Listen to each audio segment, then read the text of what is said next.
Mas dakul na turista asin peregrino na madayo sa Naga City sa Semana Santa. Piganti si Paranaque Naga City LGU.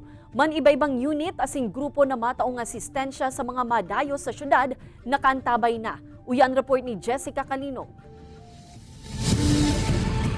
Pigko-konsiderar na Pilgrim City ang syudad ni Naga. Antisipado naman na tuyong Kwaresma, urog na paglaog kan Semana Santa. Dakol na mga pilgrims asin turista ang maabot sa syudad nganing magbisita iglesia.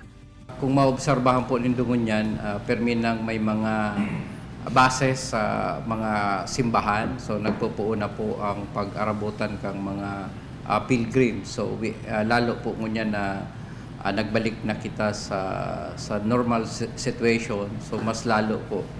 Apwera kan pagbisita kan pilgrims, pigaagihan man ang Naga City kan mga naglalakaw pasiring sa hinulid sa Banwaanin Calabanga tuyong Huwebes Santo. Saro man ini sa pigaan tabayanan magin kan kapulisan. May mga in-establish na ngayon pa lang na mga parang mini outpost o yung mga nakatent baga na may mga pulis. So strategically pinag-aralan din yan kung bakit nandyan sila.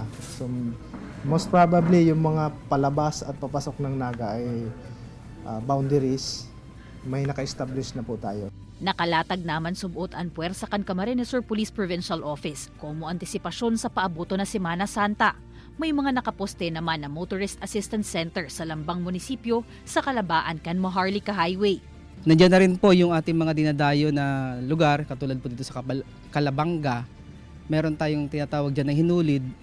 Magdadagdag po tayo ng mga personnel dyan para ma-enhance po yung ating security. At the same time, may iwasan na rin yung mga pagkakagulo, maging systematic.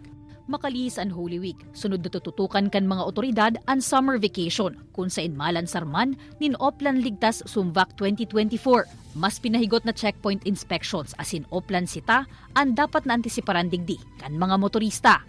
Kaibanan si Gerald Gandia, Jessica Kalinog, Balitang Bicolandia.